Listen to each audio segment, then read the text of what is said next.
বন্ধু ডন তুই আছো?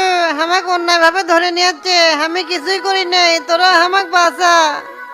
জীবনে কারো কোনো ক্ষতি করি নাই, আর আজকে আমি কি মানকে জীবাত পড়লাম। এখন কান্দিস কিসে? খুব না শামসু দালালি করলো, এখন তোর কি হবি নে? জাগের সাথে পার্টি করলু, তারাই বিপদে তোকে দেখতে পাচ্ছে, এই ডনি গল তোকে দেখতে পাচ্ছে। আর কাটা গায়ে নুনের সিটা দিস না বন্ধু, আমি এলে কোনো কিছুই জানি না, যেরম করে হোক আমাকে এর থেকে বাঁচা। তোকে বাঁচাবে কি রকম করে? তো তা ভাই আর ওসির সাথে কথা কচ্ছে তোর নাম দেওয়ার জন্য। সারা জীবন জেলের মধ্যে কেটে দেওয়া লাগবি সেই প্রিপারেশন নে। তুই তো শালা বন্ধু নামে বেইমান, এতবার একটা প্ল্যান করলু হামাক করলু না, অথচ প্রতিদিন তোর সাথে 2-3 মিনিট কথা হচ্ছিল। তোকে আর কেমনে বুঝাই রে, আমি এলের মধ্যে আসিলাম না, আমাক ফাঁসাছে রাব্বি। অল্লি শাক দিয়া মাছ ঢাকার গল্প হামায় কাছে করিস না, রাব্বি হলো তোর চেংরা, তোর অনুমতি ছাড়া আমি কিছু করে পারবি? তুই তো হামাক মারা প্ল্যানও করছিল, ওটি তো আমিও মরে যেতে পারলাম নে। তোর কোনো ছাড় নাই, তুই 5 নাম্বার আসামি, তোকে আজকেই চালান করে দেবো। এত নিষ্ঠুর হইস না রে, আমি জেলে চলে গেলে আমার পরিবার কিরম করে চলবে নি। যেরম করে হোক আমাকে এর থেকে বাঁচা, টেকা লাগুক পয়সা লাগুক তাতেও আমি রাজি। কিছু খরচাপাতি করলে তুই বাঁচতে পারিস, ওসি তো টেকা ছাড়া কারোর নাম কাটবি না, বুঝিসই তো মার্ডার মামলা। কেরে ডন আমার নাই মামলাই হলো না, নাম কাটপি কোথ থেকে? অলরেডি তোর নাম দিয়ে ফেলাছে, খালি গ্রাউন্ড দিয়ে তোকে চালান করে দিবে। এ তোর এলি বেতাল ভাল লাগছে না, তুই কি করবো করিস, তুই বন্ধু মানুষ এই জন্য তোকে এক ঝলক দেখতে পাচ্ছিলাম। এ বন্ধু রাগ করিস না বন্ধু, বিপদের সময় যারা পাশে থাকে তারাই তো প্রকৃত বন্ধু। তুই এলাম ওদের সাথে কথা কা বন্ধু, কত টাকা হলে আমার নাম এই মামলাতে আসবি না? এই তো যারা লাইনে আছে, এখন এর থেকে মোটা অঙ্কের কিছু টাকা কামাই করা যাবে। তাহলে আমি ওসির সাথে কথা কই, আর টাকাগুলো ক্যাশ টাকা লাগবে না, বাড়িতে ক্যাশ টাকা আছে? বুঝিসই তো এলি কাজ কারবার আমার বাকি হয় না। আগে তুই শুনে কত টাকা লাগবি, ব্যবস্থা করে তোর ভাবি দিবিনি। আচ্ছা আমি কথা কই এসে তোকে জানাচ্ছি। হাজার হলো তুই আমার বন্ধু, তোর বিপদ তো আমি সহ্য করে পারবো না। আর একটা কথা দোস্ত, যত কমের মধ্যে পারিস এলা ম্যানেজ করিস, তাহলে আমার জন্য এলা উপকার হবে। ওই কথা কয়া লাগবে, তুই আমার বন্ধু না, যত কমের মধ্যে পারি তোর কামটা করে দেবো। ইয়ে আর কিছু খাবো নাকি, বাড়িতে কিছু পাঠিয়ে দেবো? এলা বিস্কুট কেক আর এলা পানি দে, খুব খিদে লাগছে রে বন্ধু। আচ্ছা আচ্ছা দিচ্ছি।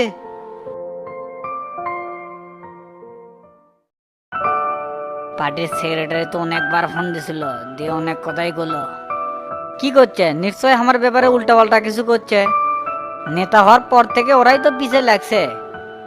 পিছে লাগার অনেক কারণ আছে। ওই শালার বেটা তো আমাকে শর্ত দিচ্ছে, করছে যে সংবাদ সম্মেলন করে শামসু খামাকের দলে নিয়ে আসেন, আর মামলার বিষয়টা আমরা দেখবনি, বলে ছোটখাটো বিষয় এত চাপ লওয়া লাগবে লয়। এইবার আমি বুঝতে পারছি আমাকে মিথ্যা খুনের আসামি বানার কারণ কি। না হলে তো তার মতন মানুষ আমাক ফাঁসানোর সাহস পায়। ওরা চিন্তা করছে আমাকে ফান্দে ফেলে জনতা পার্টির যোগ দেওয়াবি।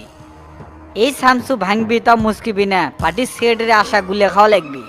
এটা আমি আগের থেকে ভাবছিলাম যে তুই মরে যাবো, তাও ওকে দলে যোগ দেবো না, তাই ওকে কোনো সিদ্ধান্ত দেইনি। পরে তো ওরা কোনোভাবেই আমাকে ছাড়ে না, আমি বললাম যে আমি একটা মিটিংয়ে আছি, পরে কথা কমনি, এই করে ফোনটা রাখছি। কিন্তু তুই যদি জেলে যাস তাহলে এলে জনগণের দায়িত্ব কেরা লিবিনি। জনসেবামূলক কাজ আর সরাসরি করবে চাই না, একটু পাল্টাবার চাই। এই শামসু আগের রূপে ফিরে যেতে চাই। জীবনে অনেক পথ ঘাট অতিক্রম করে এই জায়গা যাচ্ছিলাম, কিন্তু তো আমাকে ভালো হবার দিল না। তাহলে এখন আবার মাস্তান হবার চাচ্ছু? তাহলে ব্যবসা বাণিজ্য কল কারখানা এলে আবার কি হবি নি? সবই ঠিকই থাকবে, খালি রাজনীতি থেকে দূরে থাকবে চাচ্ছি। আর ব্যবসা বাণিজ্য আপনি আর কালামানি দেখে রাখবেন। আর সিন্ডিকেটের যত ভক্কচক্কর আছে সব আমি দেখবো। এবার কয়েকজনকে একটু জম্মের নাচান নাচান লাগবি। একটা কয়েনের যেমন দুটো পিঠ আছে, এই শামসুরও তেমন দুটো রূপ আছে। এখন থেকে মানুষ বুঝতে পারবি শামসু যেমন দয়াময় ছিল, তেমন তার একটা পাষাণ চরিত্রও আছে। এত মাথা গরম করিস না, পরিস্থিতি আগে দেখি, তারপর একটা সিদ্ধান্ত নিলেই হবি নি। তোর মতন চ্যাংরা রাজনীতি থেকে চলে গেলে দলেরও ক্ষতি হবে, সাধারণ মানুষেরও ক্ষতি হবে। কার ভালো হবে আর কার ক্ষতি হবে ওটা দেখার সময় নাই, আগে নিজের কুণ্ডে করলে ভালো হবে সেটা দেখতে হবে। আজ থেকে আপনি কোনো জনতা পার্টির কারোর সাথে যোগাযোগ করবেন না, ওই শালার বেটাকের সাথে হবে যুদ্ধ। এখন যদি ওদের সাথে আমি যোগ দেই, ওরা তো ভাববি যে শামসু ভয়ে আমাকে সাথে যোগ দিছে। কিন্তু ওরা জানে না এই শামসু মরে যাবে, কিন্তু জবান উলট পালট করবি না। তো চ এখন বাড়ি বলে যাই, আর কালকে জজ দেখা করবে কাছে। ঠিক আছে, আগামীকাল রাতে বসমনি, দেখি কি সিদ্ধান্ত দেয়। তে চলেন বাসা বেলে যাই, গোল্লারাবেন কি করতেছে। আচ্ছা চলে।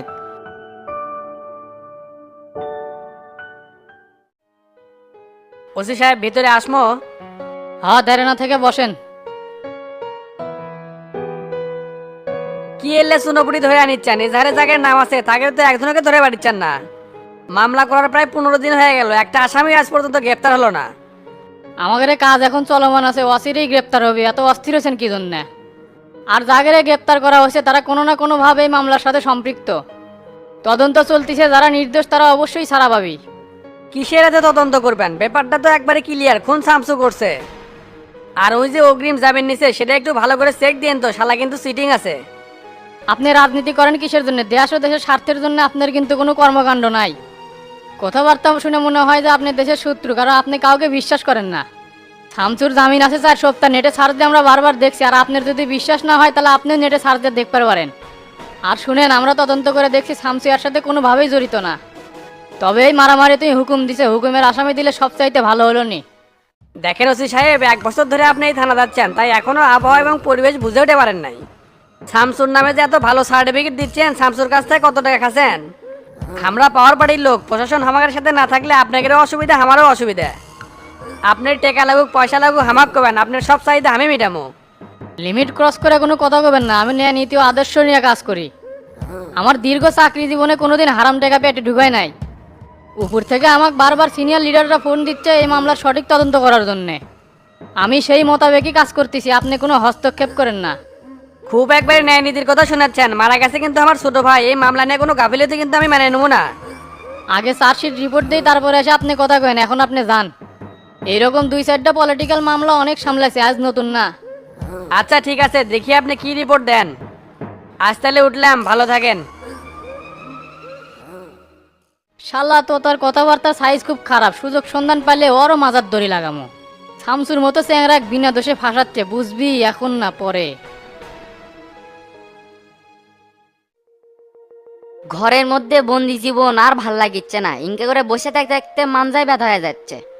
বাইরে যে চতুন খাবো দেখ, আয়নাল বলে কিছুই করেনি, তাই পুলিশ ধরে লেগে গেছে।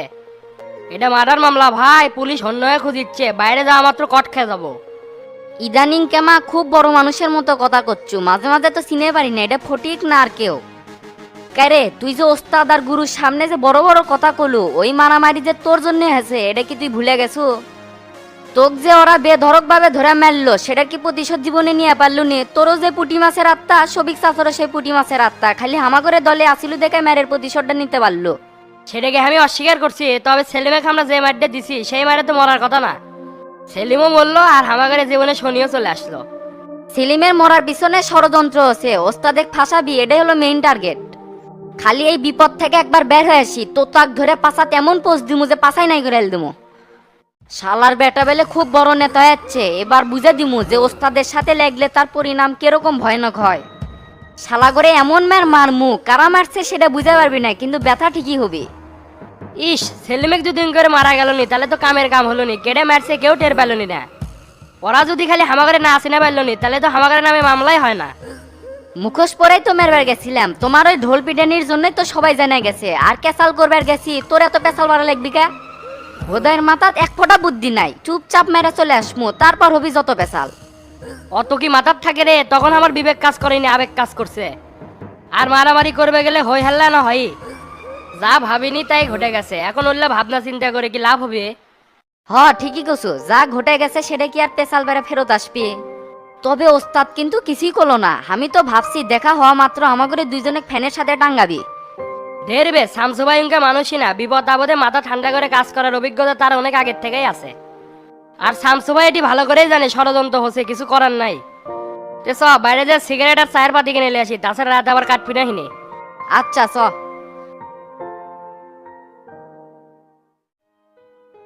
মন্টু ভাই, আমি তলে তলে যেটা চিন্তা করছি না সেটাই না হলো। শালা আয়নাল দোকানদার এত বড় খারাপ আমি আগে জানিচ্ছ না। কি আর গমু ক, ওর দোকানে গেছিলাম মাল নিবার, দেখি পুলিশ আমার সামনে থেকে অগ নিয়ে গেল। ওই শালা চ্যাংরা এর মধ্যে জড়িত আছে দেখেই তো অগ নিয়ে গেছে, কো আমাকে তো নিয়ে যায় না। মারামারির পর থেকে আয়নাল দোকানদারের মুভমেন্ট চেঞ্জ, এটা পুরো গ্রামের মধ্যে আমি আগে ধরে পারছি। আর জীবনের সবকিছু উলটপালট হয়ে গেছিল। যে মানুষ কোনোদিন দোকান বন্ধ করে না, সেই মানুষ দেখে দোকান বন্ধ করে আড়ার মধ্যে যা বসে আছে। আমার তো তখনই সন্দেহ মনে হচ্ছিল, কিন্তু শালা তো আমার কাছে কোনো কিছু স্বীকার করলো না।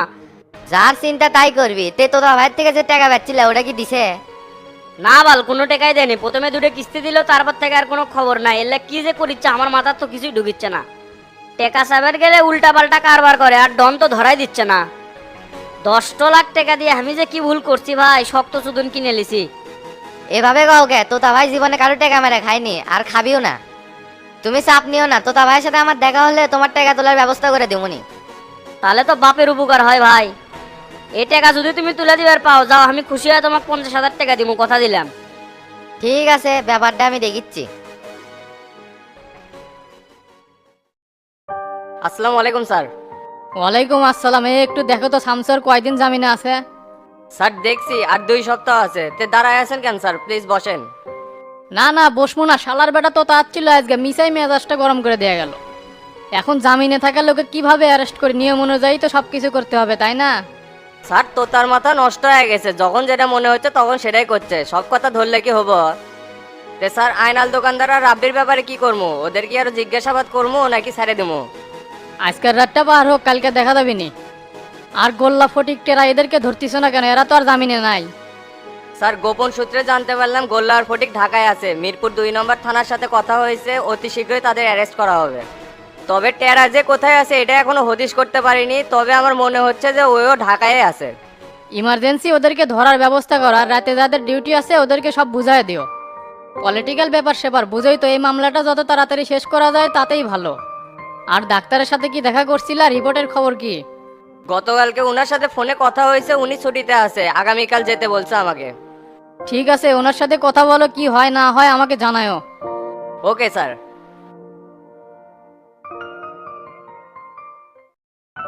কে রে গোবিন্দ, কি খবর?